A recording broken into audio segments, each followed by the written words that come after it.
Now, here is something interesting for Christian viewers. This is where Muslims and Christians have a major difference. You know, because Christianity and it teaches that Jesus has divine qualities or is part of a divine trinity. But Islam says that God does not mix his essence with creation, not in a body, not in a sun, not in a tree, not in a form, not in a visible shape.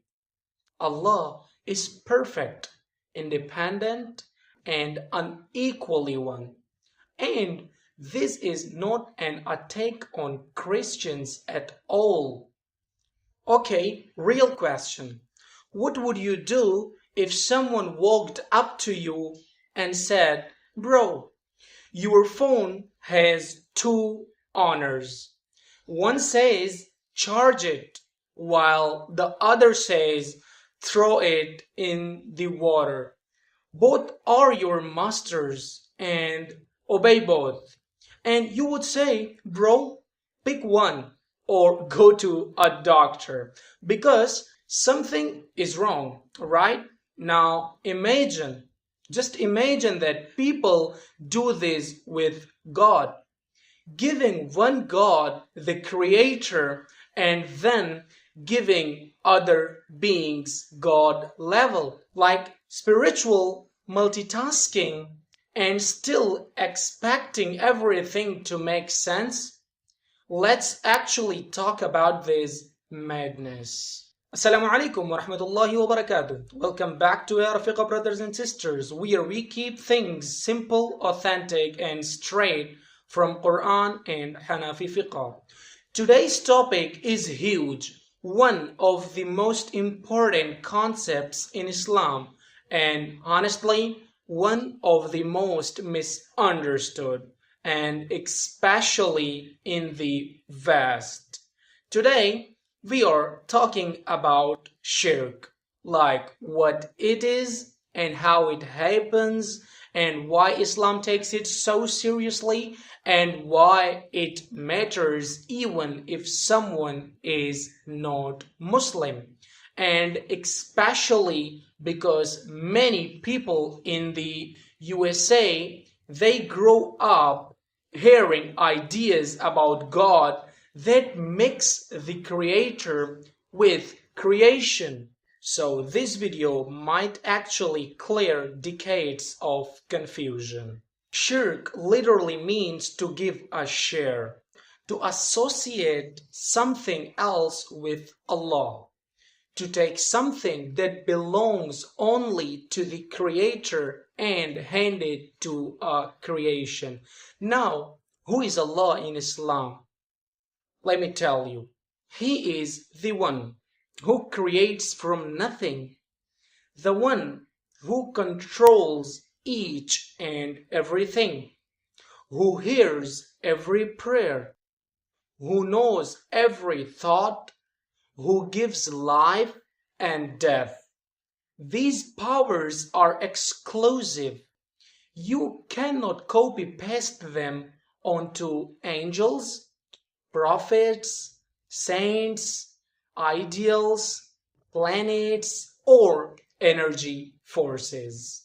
Think about it like this. In Islam, God is not like ape that runs on multiple devices. He is the creator of all devices, all system, all souls. So giving his powers to anything else is like giving the CEO's job to the office chair. And it just doesn't make sense, right? Now, the Quran talks about shirk again and again. And that's not because Allah needs validation, but because shirk destroys logic, destroys worship, destroys clarity, and destroys your connection with the real God, the one who created you, who guides you, loves you, and sustains you. Major shirk means worshipping something besides Allah, not just bowing down, but believing something can hear your prayers like God, or believing someone can control your fate, believing someone has God level knowledge or God level power, or believing someone can independently forgive your sins or answer your dua. So this is why Islam is very protective of Tawheed. Because once you mix the creation with creator, everything else collapses. In the Hanafi school, the rule is very clear. If a person gives up power that belongs to Allah to someone else, this becomes shirk. For example, let me make you understand very clearly. Believing a prophet or saint or angel can answer prayers independently, or believing destiny changes from a grave, or saying that someone other than Allah has full knowledge of the unseen. These things are not small mistakes, they break the foundation of faith.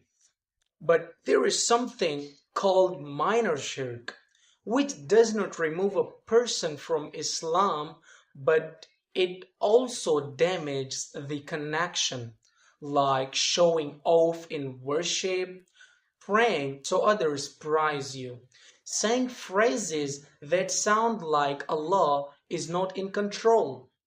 Like, if it weren't for this doctor, I would have died. When the correct belief in Islam is that the doctor is a means, but Allah, the one, He is the one who actually gives cure and healing. Now, here is something interesting for Christian viewers. This is where Muslims and Christians have a major difference. You know, because Christianity and it teaches that Jesus has divine qualities or is part of a divine trinity. But Islam says that God does not mix his essence with creation, not in a body, not in a sun, not in a tree, not in a form, not in a visible shape. Allah is perfect, independent, and unequally one. And this is not an attack on Christians at all. Many Christians in the USA actually message and say they were confused about this because it never logically made sense. This is why the Qur'an says Allah does not forgive shirk if a person dies upon it, not because he is harsh, but because shirk is basically giving God's rights to something that doesn't deserve them, and it is spiritual injustice. So, how do you protect yourself from shirk? First, understand who is Allah, truly who Allah is. His names, His attributes, focus on Tawheed. Second, make dua directly to Allah, like not through someone else, not through a spirit, not through an angel.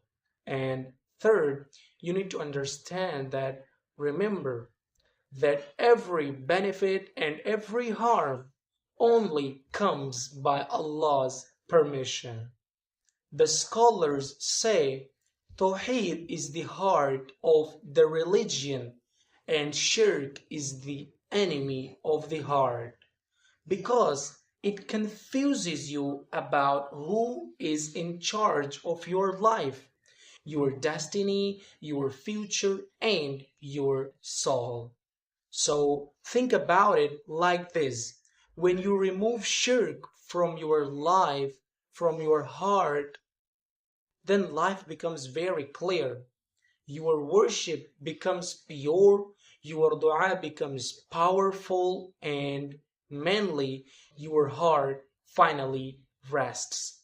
Because you know the one who controls everything controls it with wisdom and mercy. You don't need a middleman. You do not need a chain of beings to reach God. Your Creator is close to you, listening to you, guiding you, and ready to give you all the time. And this, brothers and sisters, is the beauty of Tawheed. If this message reached you, share it with someone who needs clarity, and let's remind the world that God is one, perfect, unmatched, and truly deserving of worship. Assalamu alaikum wa rahmatullahi wa barakatuh.